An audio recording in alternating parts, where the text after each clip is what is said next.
Assalamualaikum warahmatullahi wabarakatuh. Selamat pagi yang terhormat Ibu Dr. Randa E.C. Srihastuti MAK SAKCA selaku dosen pengampu mata kuliah akuntansi biaya kelas L dan teman-teman yang berbahagia. Di sini kami selaku kelompok 2 akan mempresentasikan mengenai tugas proyek proses costing dari PT Indah Kiat Pulp and Paper Tbk. Sebelum kami menyampaikan hasil diskusi, izinkan kami memperkenalkan diri terlebih dahulu. Kelompok kami beranggotakan 3 orang. Yang pertama, saya Safira Kartika Rahma dengan NPM akhir 313. Yang kedua, saya Alma Latif dengan NPM akhiran 314. Dan yang terakhir ada Atalia Ramadhani Afandi dengan NPM akhir 322. Selanjutnya, pemaparan materi tugas proyek proses costing dari PT Indah Kiat Pulp and Paper Tbk yang akan dijelaskan oleh rekan saya. Selamat menyaksikan. Berikut terdapat profil PT Indah Kiat Pulp and Paper Tbk merupakan salah satu perusahaan yang bergerak dalam bidang penyedia kertas terbesar di Indonesia. Perusahaan ini pertama kali dipelopori oleh Sutopo Jananto yang pada saat itu beliau memimpin Berkat Group di tahun 1975. PT Indah Kiat Pulp and Paper Tbk berlokasi di daerah seluas 550 hektar dan terletak strategis karena dekat dengan pusat distribusi di Serang, Banten. PT Indah Kiat Pulp and Paper Tbk memproduksi berbagai jenis kertas seperti kertas karton, kertas kraft, kertas tisu, dan kertas kemasan.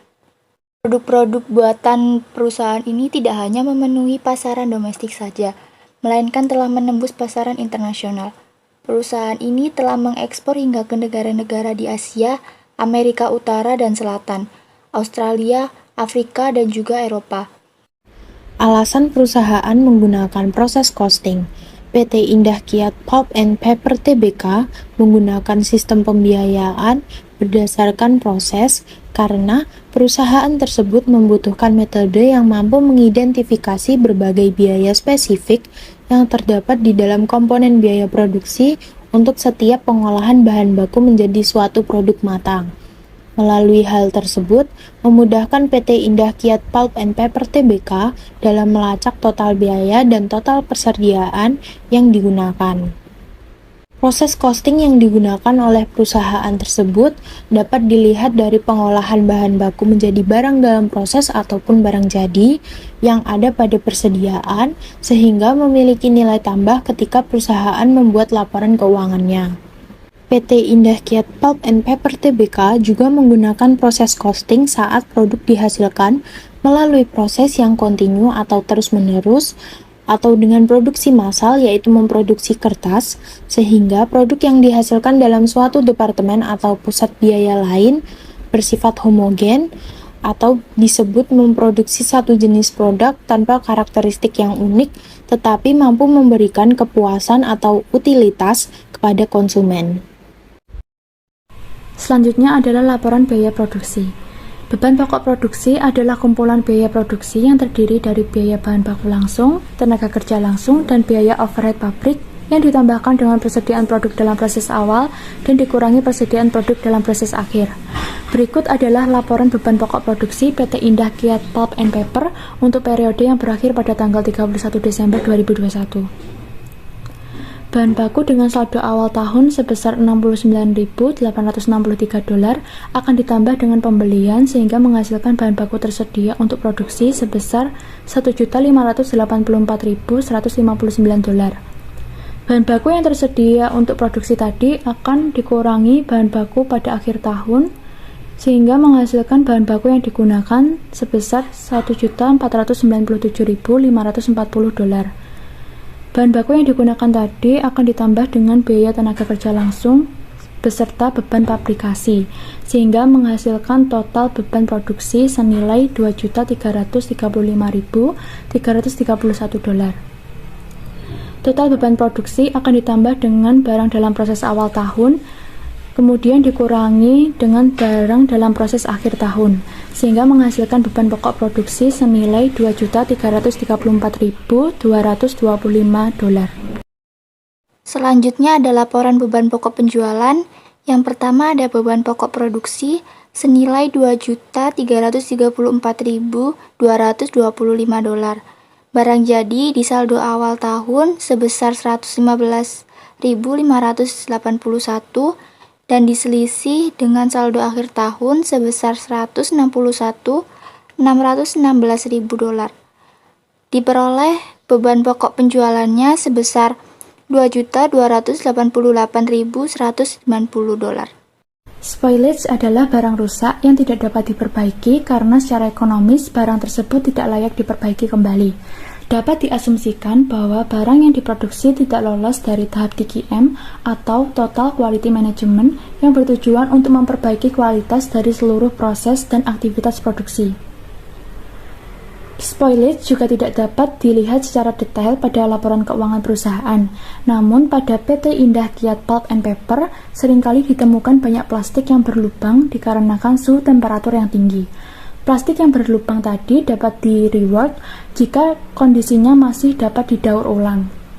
Jika tidak, plastik tersebut akan masuk ke dalam spoilage karena tidak dapat diperbaiki serta tidak lolos dalam tahap TQM sesuai dengan standar kualitas yang telah ditetapkan perusahaan. Yang selanjutnya adalah scrap. Scrap dapat berupa sisa produksi yang dihasilkan oleh perusahaan yang bergerak di bidang manufaktur, di mana scrap tadi dapat didaur ulang untuk dimanfaatkan kembali sehingga menghasilkan nilai tambah bagi perusahaan. Contoh scrap dapat diambil dari PT Indah Kiat Pulp and Paper. Di mana tahap pertama yang dilakukan yakni pengolahan kayu untuk dijadikan sebagai pulp atau bubur.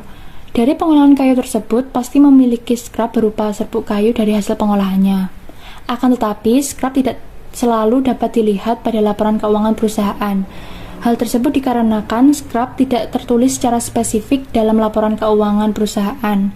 Namun, di beberapa kasus dapat dilihat dari biaya overhead pabrik pada laporan laba rugi, yakni berupa pembuangan limbah.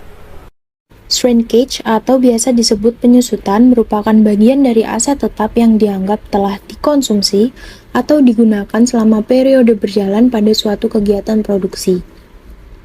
Jadi, dalam hal ini, penyusutan pada PT Indah Kiat Pulp and Paper Tbk harus diperhatikan dengan baik karena jika perusahaan tidak bisa mengendalikan penyusutan, akan menjadikan perusahaan tersebut tidak mendapat keuntungan atau bangkrut. Contoh dari penyusutan yang ada pada PT Indah Kiat Pulp and Paper Tbk adalah mesin, peralatan pengangkutan, perabotan, peralatan kantor, gedung, pada aset tetap yang tertulis di laporan keuangan. Rework atau pengulangan adalah situasi di mana produk yang sudah selesai diproduksi harus dikembalikan ke tahap produksi sebelumnya, karena ada masalah yang ditemukan beberapa ketidaksesuaian dengan spesifikasi standar produk. Dampak dari rework sendiri bagi perusahaan adalah semakin besarnya biaya yang harus dikeluarkan dan waktu proses produksinya menjadi semakin lama. PT Indah Kiat Pulp and Paper Tbk mengalami rework dengan dibuktikan dengan adanya finishing ketika kertas memo dikemas dengan plastik dan dipanaskan. Namun sering ditemukan plastik yang berlubang, sehingga harus di-rework kembali. Secara spesifik perusahaan ini tidak mengungkapkan biaya rework pada laporan keuangannya.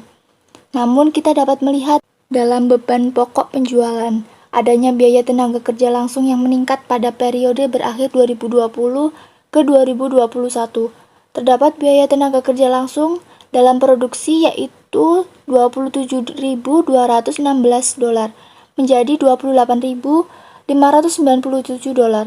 Hal ini menunjukkan adanya kegiatan produksi yang memerlukan tenaga kerja langsung tambahan termasuk mungkin proses rework.